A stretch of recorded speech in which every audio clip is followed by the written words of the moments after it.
प्रिय विद्यार्थियों, BA part प्रथम लोक प्रशासन में आज हम लोक कल्याणकारी राज्य के कार्यों पर चर्चा करेंगे। प्राय राज्य के कार्यों को दो भागों में बांट सकते हैं, अनिवार्य और ऐच्छिक। अनिवार्य कार्यों में वे कार्य आते हैं जो राज्य की सुरक्षा से संबंध रखते हैं, जैसे आंतरिक शांति व्यवस्था बनाए रखना, प्रतिरक्षा और न्याय। ऐच्छिक कार्य वे होते हैं जिन्हें अपने नागरिकों की भलाई के लिए राज्य द्वारा संपादित किया जाता है। कल्याणकारी राज्य की अवधारणा से अब यह माना जाने लगा है कि ऐच्छिक कार्यों का संपादन करना भी राज्य के लिए एक अनिवार्य सी बात हो गई है। कल्याणकारी राज्य के प्रमुख कार्यों में सबसे पहले हम देखते हैं समाज सुधार। कल्याणकारी राज्य मद्य निषेध, बाल विवाहों की रोकथाम, छुआछूत, जाति प्रथा जैसी सामाजिक कुरीतियों के उन्मूलन की कोशिश करता है। ध्यान रहे, इसके लिए यह लोकतांत्रिक तरीकों को अपनाता है। दूसरी बात है श्रम का नियमन। कल्याणकारी राज्य मजदूरों की दशा सुधारने के लिए सदैव प्रयत्नशील रहता है। उचित पारिश्रमिक, पेंशन, स्वास्थ्य बीमा, शिक्षा, असहाय अवस्था में मजदूरों की सहायता जैसे कार्यों का प्रबंधन देखता है। तीसरी बात कृषि उद्योग और व्यापार का नियमन। राज्य कृषि उद्योग और व्यापार का नियमन या रेगुलेशन इस प्रकार करता है ताकि किसी का शोषण नहीं हो। भारी उद्योगों पर राज्य स्वयं नियंत्रण रखता है। कृषि के विकास के लिए अच्छे बीजों, सिंचाई इत्यादि की राज्य सुविधा प्रदान करता है। असहाय स्थितियों में सहायता। कल्याणकारी राज्य का यह दायित्व है कि वह असहाय और पीड़ित व्यक्तियों की सहायता करे।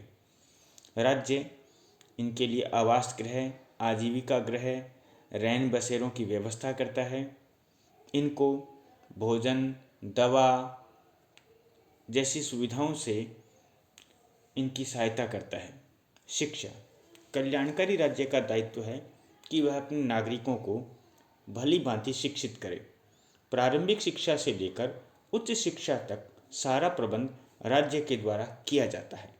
राज्य के द्वारा वाचनालयों और पुस्तकालयों की व्यवस्था की जाती है।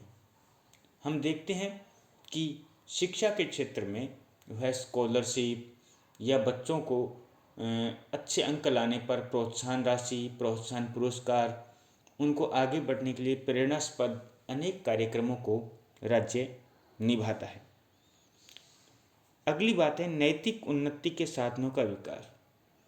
कल्याणकारी राज्य के अंदर नैतिक उन्नति के लिए व्यवस्थाएं की जाती हैं। इसके लिए व्याख्यानमालाएं, रेडियो इत्यादि का सहारा लिया जाता है ताकि लोगों को अधिक से अधिक नैतिकता से ओतप्रोत किया जा सके। स्वास्थ्य रक्षा। स्वच्छता एवं रोगों की रोकथाम के लिए राज्य को पूर्ण प्रयत्न करना होता है। जन स्वास्थ्य के लिए चिकित्सालय, चिकित्सा अनुसंधान केंद्र खोलता है। श्रमिकों, स्त्रियों, बालकों आदि के लिए कुछ समय के अंतर से डॉक्टरी जांच इत्यादि की व्यवस्थाएं देखता है। प्रसूता है, उसके लिए अलग व्यवस्थाएं करता है।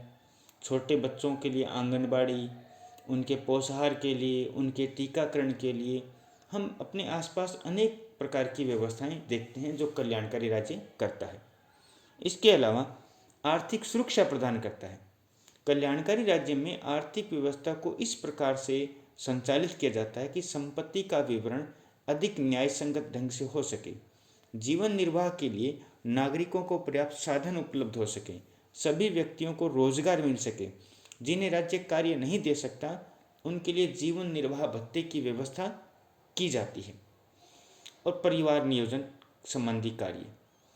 राज्य को अपनी जनसंख्या सीमित रखने का प्रयास करना चाहिए ताकि वर्तमान जनसंख्या के जीवन स्तर को उन्नत कर सके। परिवार नियोजन कार्यक्रम का विस्तार करने के लिए लोगों की सुविधाएं बढ़ाई जाती है। जनमानस को इसके लिए प्रेरित किया जाता है। इस प्रकार हम देखते हैं कि लोक कल्याणकारी राज्य है, उसके सभी कार्यों की विस्तृत सूची हम नहीं दे सकते, लेकिन एक सर्वमान्य धारणा यह है कि सार्वजनिक कल्याण की उच्च और उदात्त भावना को ध्यान में रखते हुए राज्य जो भी कार्य करता है वे कल्याणकारी राज्य के कार्य कहलाते हैं। राज्य के कार्यों में आम आदमी के कल्याण की भावना निहित होनी चाहिए। धन्यवाद।